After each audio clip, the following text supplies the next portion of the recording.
IHMS Weekly English Program. This is a weekly international Harari Media Services English program that focuses on different aspects and issues related to Harar and the Harari people, be it social, political, economic, or historical facts. In a nutshell, it deals with everything Harar in conjunction with affairs in Ethiopia. It is intended to reach Harari and non-Harari viewers and audiences alike around the globe. It is informative, educative, and above all, it is meant to present facts and build capacity at all levels. As witnessed by various governments and international organizations, undeniably, Harar is a city-state of peace within the Ethiopian galaxy and the African universe. This weekly English program was created to promote peace and humanity to its viewers, allowing them to have people-to-people relationships of peaceful coexistence in Harar and Ethiopia at large. As such, today we have the following episodes for you. Qualities to Treasure from Harari Iconic Ladies, written by Professor Abdi Khalil and narrated by Iman Jami. There are several influential Harari ladies with intensive convictions and determinations for Harar and its causes. To name a few, Queen Wenbera, Kabir Aya Amatulla, and Aya Shamitu in recent memories. It is also very impressive to watch on IHMS the meetings and the response of the United Toronto Harari Women's Association and the Australian delegates to Harar. Their actions speak loud and clear. They are friends in need and indeed to Harar, also showing their endurance to tackle some tragedies in their surroundings. These Harari ladies are noble.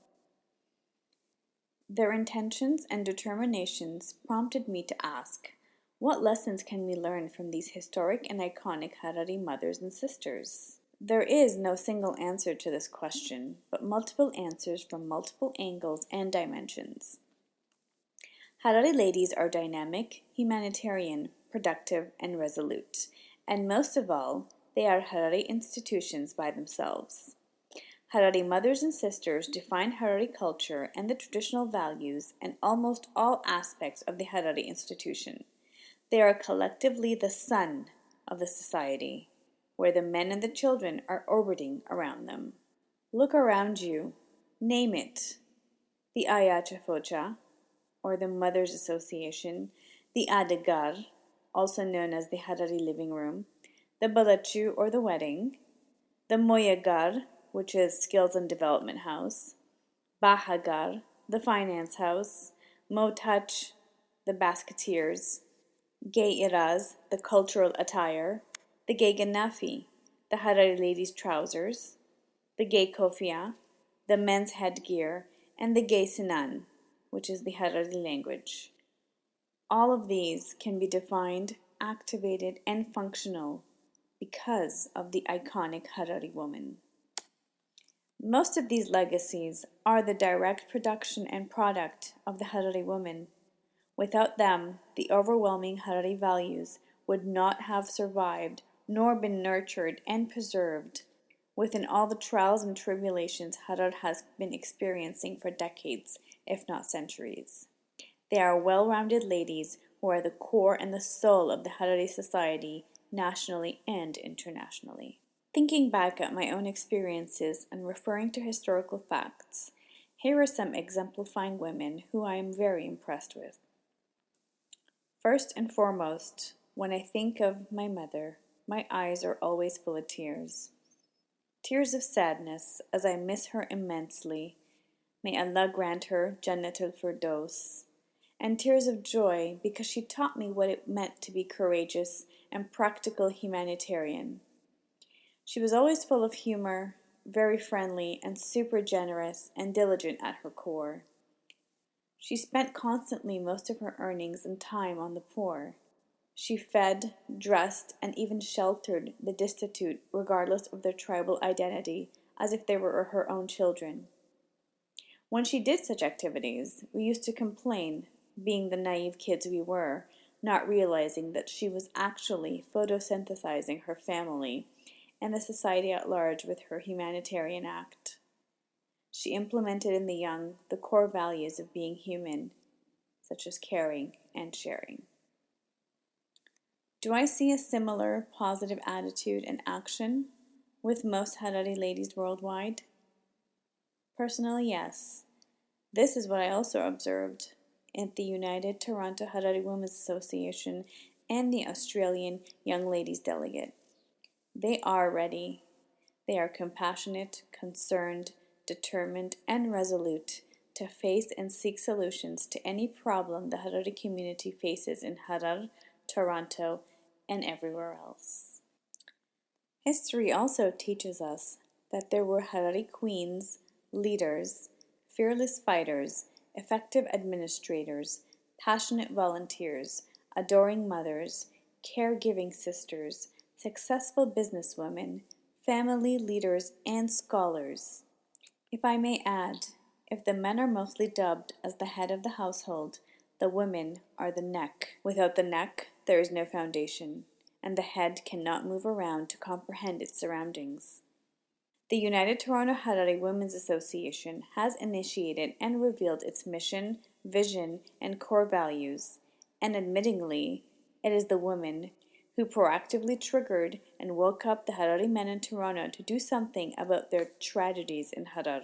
They stood by their men, worked with their men, and called for the entire community to come together for Harar and Harari causes.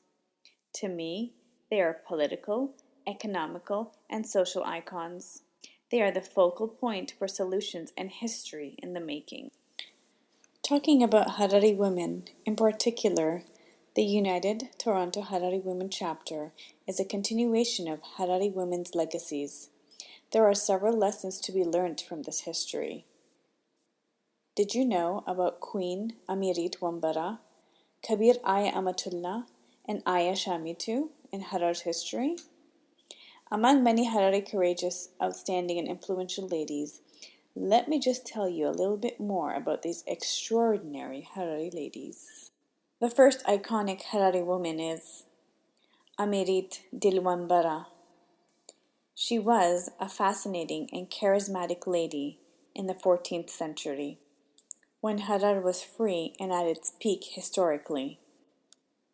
In the chain of the 76 amirs, who were the heads of Harari state until 1887, Queen Wan Berra was the wife of Imam Ahmed and had quite the diplomatic skills. She ruled jointly with Amir Ali Garad after her husband's death. She accompanied Imam Ahmed on his expeditions of uniting Ethiopia and protecting Harar for over 25 years from its arch adversaries. At times, she had to be carried on shoulders up and down the steep rocky mountains, twice in a state of pregnancy. She gave birth to Muhammad in 1531 and Ahmed 2 years later. The Imam's wife, Queen Wan Berra, in addition to her courageous determination in war, she demonstrated the skills of diplomacy, particularly negotiating in very critical times, which are crucial to mention, and lessons learned about resolutions. The First Lady's qualities can be attributed in negotiating for her son Muhammad, who was captured, but later to be swapped with Menas, son of King Libnadin Gil, who failed to conquer Harar.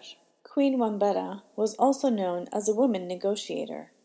Her personal life was clearly written by many historians who described and characterized her, but more importantly, admired her competence, her skills, and her tolerance in diplomacy. As a widow, when Amir Nur Mujahid proposed to marry her, she too offered and accepted him on the condition that he should capture and execute the invader and destroyer of Harar's entities. In 1559, Amir Nur fulfilled her demands, and in observance of her pledge, she became his wife. It is also understood that she was behind the Imam as an advisor and devoted her personal ornaments in attaining the ultimatum of protecting Harar. She was the decision-maker and known as the Iron Lady of her time.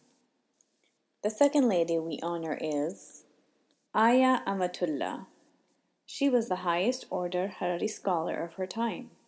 She was from the highly educated family, as her father was Qadi Abdurrahman and her mother was Halima.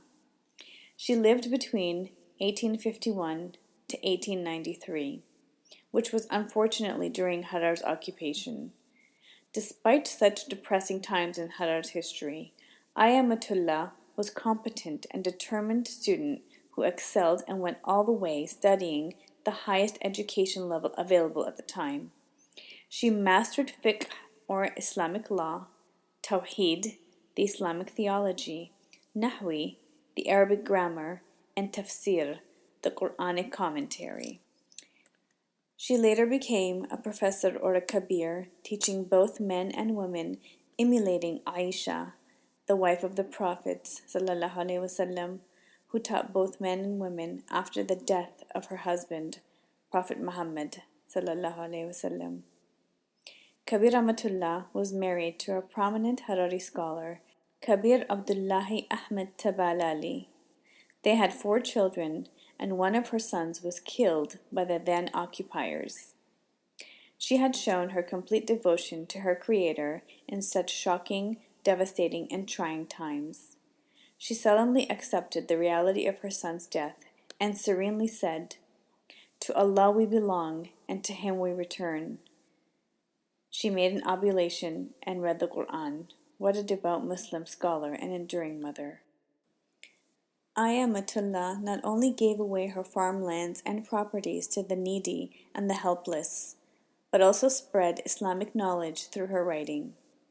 She had either copied or written several volumes, as there was no printing and press machines at the time. She managed to compile at least 4 manuscripts on salawat, which is the praising of the Prophet ﷺ, the hikmah or the wisdom, the tuhfa or the translation, and the reference materials for lecturing.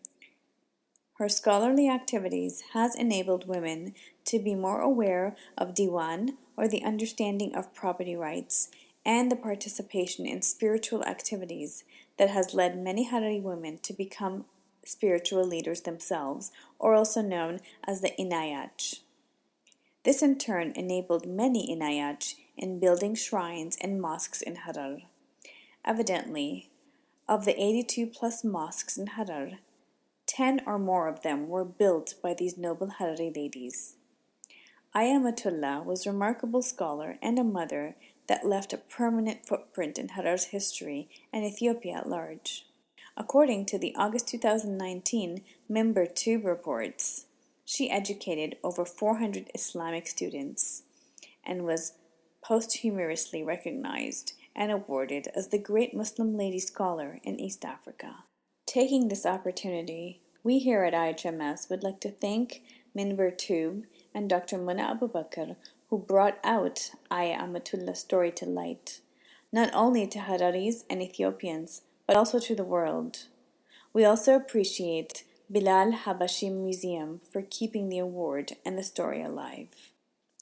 Our next Harari Iconic lady is Aya Shamitu.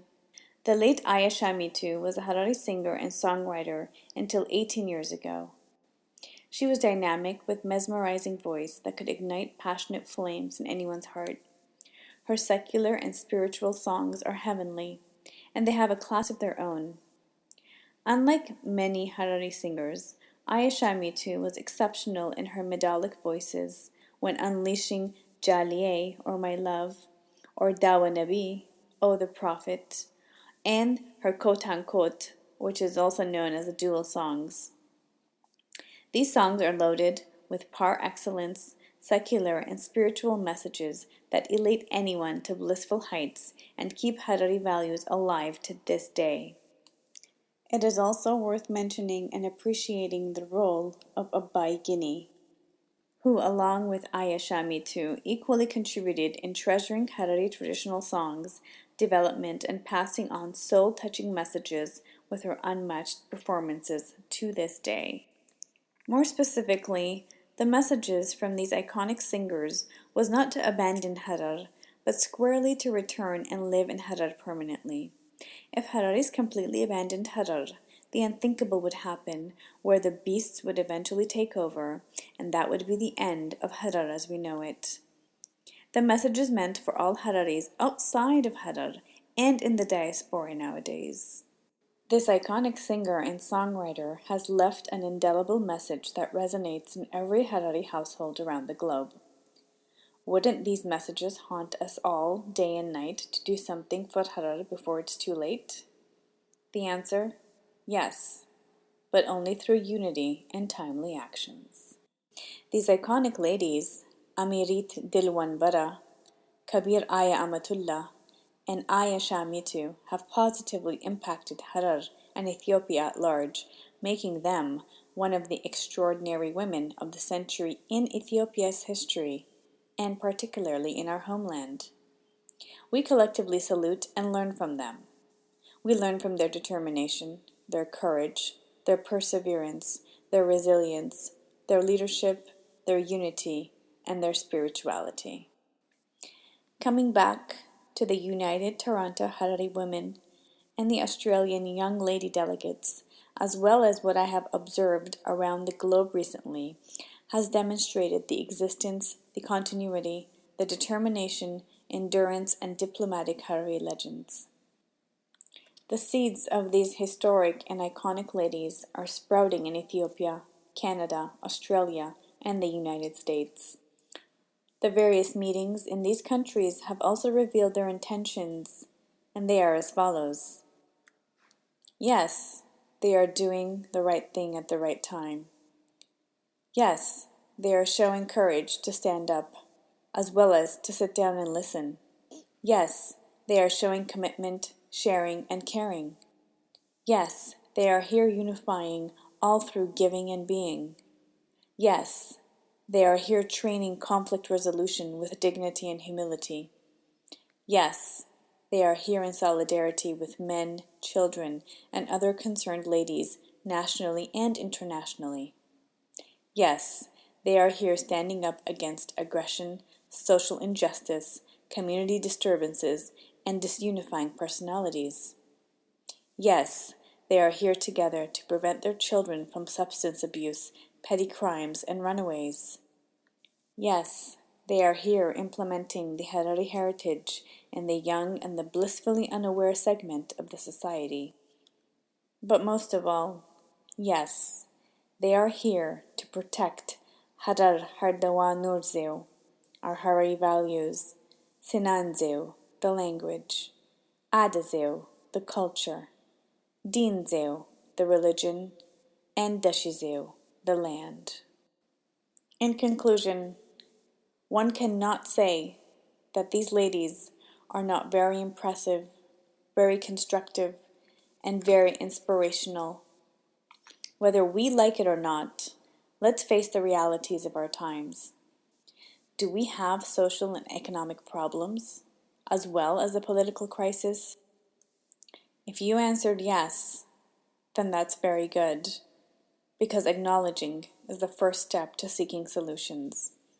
It means we have stood up for something, and that this time, in our lifetime, we must try our very best to save Harar as we lean on Allah subhanahu wa ta'ala. And He will be our strength to dismantle the unprecedented changes in Harar. We will overcome them with measurable actions together, inshallah. Assalamu alaikum wa rahmatullahi wa barakatuh.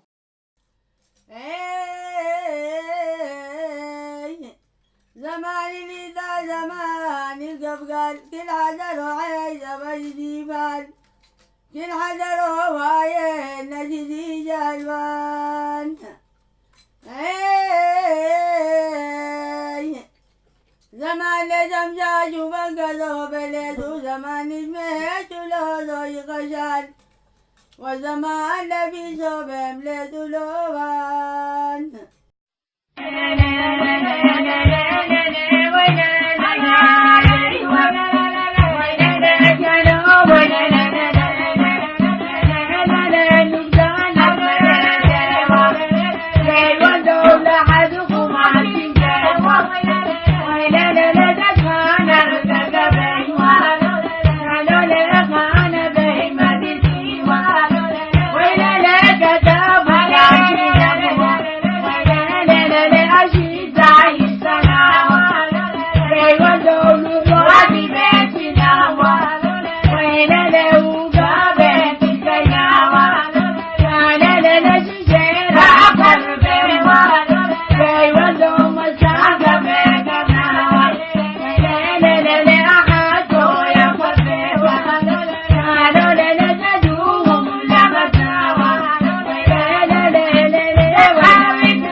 IHMS.